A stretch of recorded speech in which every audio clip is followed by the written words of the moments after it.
Emma Britton, BBC Somerset. I've been joined by some students who are making a film all about my hometown, the centre of the universe, as proclaimed by me, the fabulous Bridgwater. Bridgwater. Bridgwater. This is Bridgwater. We set out to make a film about Bridgwater, the town, the people, the passion. A town that doesn't always get the press that it deserves. A town with a rich history as a port and a trading centre. A town with great heart and personality.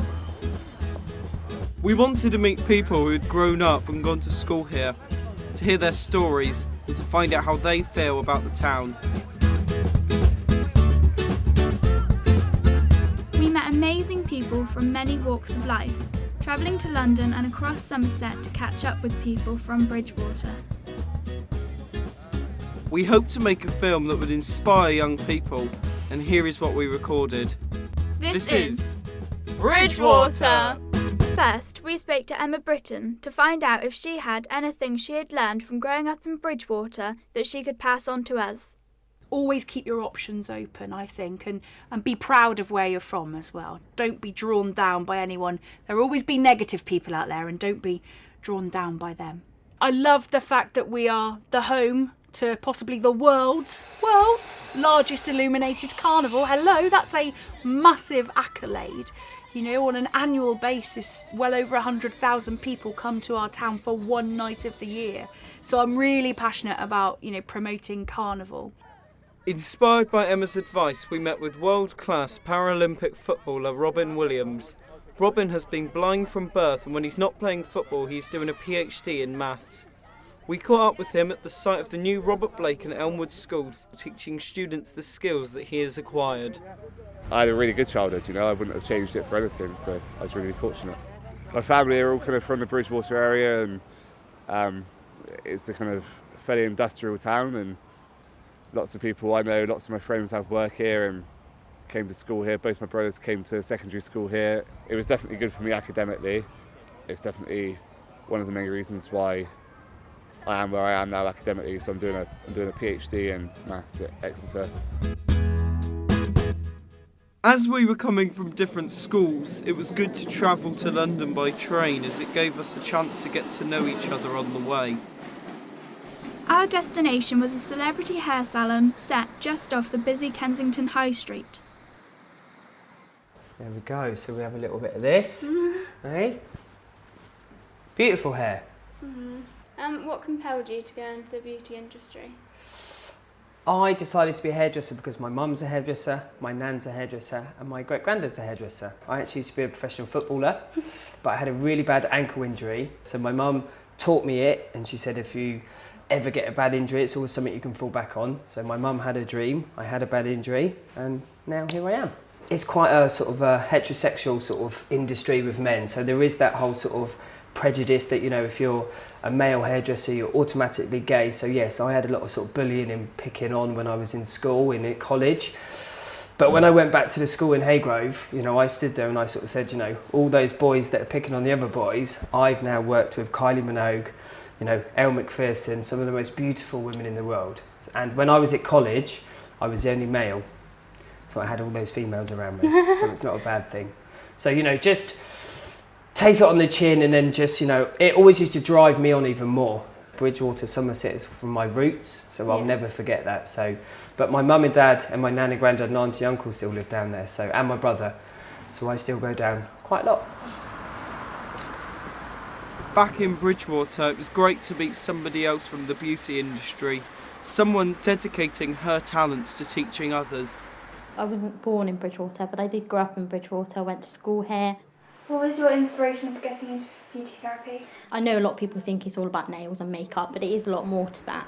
But I did enjoy beauty, so I looked into apprenticeships, saw that was a way I could earn money and actually do a career, and that's how I got into it. I looked around for apprenticeships and decided it's what I wanted to do. How do you help youngsters in beauty therapy? When students come to me and they've, just left school, they don't really know what they want to do. Beauty therapy looks like a nice option, but I try and inspire them to becoming the best beauty therapist they can be. I try and raise their aspirations and raise their quality and their skill, just to make sure that they can be the best they can be.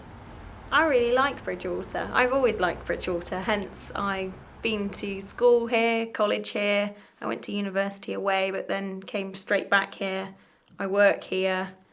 I think it's got good communities, good education. It's got plenty for people to do. I would say it needs a lot more for youth to do. Me becoming a solicitor was started through work experience through school. I did a 2-week placement at Ash Clifford Solicitors around the corner, and those 2 weeks set my mind and my target to become a solicitor. And I went to Bridgwater College, got my A-levels, and then went to university thereafter. So Bridgwater's just given me the path and the route to where I've been and where I am today. Back up the motorway to Wellington to meet Douglas Cordeaux at Fox's Mill, supplier of cloth to London's Savile Row. There was a shop in Bridgwater called Graffiti, and I remember one Saturday morning going into him and showing him these t-shirts that I'd done at home based on projects we'd done at college. And that afternoon he sold 5. And from then on I've never ever kind of looked back, because I've always thought, well, actually, I've done that on my kitchen table. I found out after I left school that I'm massively dyslexic. And at that particular time it was just kind of thought that I was a bit thick or a bit slow, but things have moved on a lot. But I had a fantastic art teacher at Haygrove saying, well, he's not thick, he's got he's very intelligent, he knows, he's very interested in things. And I did everything I possibly could at school to get through my English O-levels so that I could get the grades that I needed to go to art school. So my focus suddenly changed because I had a real purpose. What was it like growing up and living in Bridgwater? Bridgwater, where I was born, a place I grew and raised and shaped me into the person I am today. Ups and downs of childhood, got myself into lots of trouble with various different people. Ended up being shipped out when I was about 14, taken into care, which in fact turned out to be the best thing that ever happened to me. I mean, taught me a lot of things about myself. Finally found the right path. My parents took me to the festival, African Aid, which was held down at the Wellworthy's playing field, and introduced me into the world of reggae music. Loved reggae music, always been in reggae bands. Got the opportunity when I was about 21, 22, working as a sound engineer in Devon. The Wailers came through. It's a band I've loved since I was 5, 6 years old, and got the opportunity to go and work with them on a world tour. Started off as a monitor engineer. Within 8 or 9 months I'd become the keyboard player in the band, and then from there on really, I just travelled the world, learnt new trades, learnt bits of the job, and just kind of, none of it was college based, it was all experience on the road. Next, we spoke to Lee Holman, an ex-student from Robert Blake and Elmwood Schools, and he told us about his successful journey after leaving college. I went to London, did a degree there at Ravensbourne, then luckily enough did a master's at Central St Martin's, and then from there I got a job at Paul Smith, worked there for 3 years, went to Levi's, which was in Brussels and London. From there I went to be a director at Abercrombie & Fitch. Then from there I moved back to London to work for Burberry as a director there, and now just recently gone to Nike, heading up all their apparel design. I think when you just come in Somerset, you feel like the bigger cities are always faster and there's more opportunities in that. And I think you don't expect what Somerset really gives you here. If you just look out these windows here, the beauty of the actual hills and nature, you forget about that. And I can tell you when I left and lived in London for 10 years and then came back to Somerset, I think the actual beauty of this place and the actual people here are really honest and, tell you like it is. And I think growing up here gave me a lot of kind of street smart, which you don't get taught that at any college. For me, that's what Somerset did for me. Ursula Martin told us that she hadn't received the benefits of a full education. However, she taught herself genealogy over 25 years before turning it into a profession. At the age of 42, I walked into the skills centre in Angel Place, and almost in tears. I said, I need help. My children are really struggling at school. They are intelligent and I can't help them because I can't do the maths, and I can't, although my English was good, I struggled very much with the maths. So she said, well, why don't you do level 2 English and maths? So I went in feeling very apprehensive because I didn't think I could do it. And I got through the maths in 3 weeks, and I got through the English in 2 weeks. And she said to me, why don't you go to university? And she pointed me in the direction of an online university course, which I did. I graduated in 2010. Through my own lack of self-confidence, I didn't believe I could be a businesswoman. But now most businesses don't make a profit within the first 3 years. I made a profit within the first year. It's really taken off. The new EDF Energy Centre is currently providing a lot of opportunities for the town. We met someone who has benefited from those opportunities. I went to a local school in Bridgwater, which was Chilton Trinity. I then went to Bridgwater College to study A-levels, and then from my A-levels I went on to the apprenticeship scheme. I've always been fascinated in the way things work and how you go from a design to the final product, and it's interesting to get involved in all the different problems that you may encounter and make a difference, really. There's a lot of fantastic schools in Bridgwater. They're all willing to help you in whatever path you choose. It's about, when you're at school, trying hard, making the most of what you're given, and basically don't let anyone put you down. The sky's the limit, really. Some of the highest achieving people we have met are right on our doorstep. Take Alex, for example. She's a student at Chilton Trinity. I'm a cyclist and I ride at a national level. I ride on the road and on the velodrome. There's lots of cool things. I mean, the reason I kind of became a cyclist was because there was a SAS project that my school offered me, and this was for running, not for cycling. So I went along to that, and I thought, actually, I quite like the cycling. The sport that I get is pretty good. Yeah, like my school's really supportive, and my family's really supportive. So yeah, it's good. Phil Dyer also grew up in Bridgwater. He has learning difficulties and has now set up his own film company. How did you get into filming?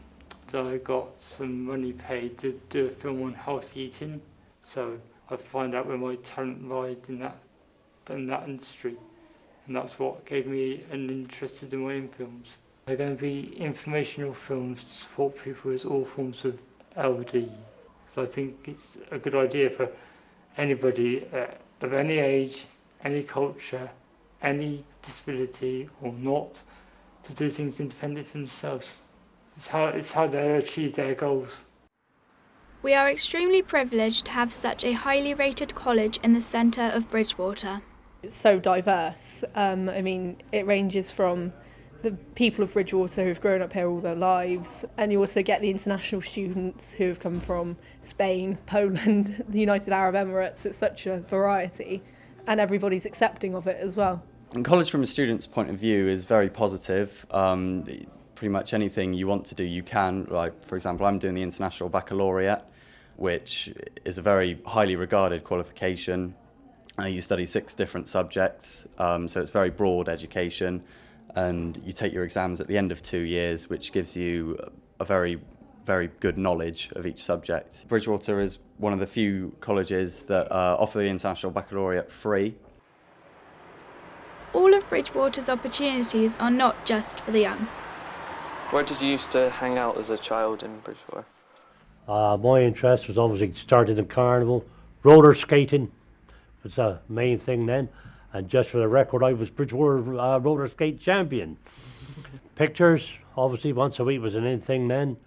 And then the old coffee bars, which is all gone now, where we used to go and see if we can pick up the girls and all on there. Typical 14 to 16-year-old kids used to do.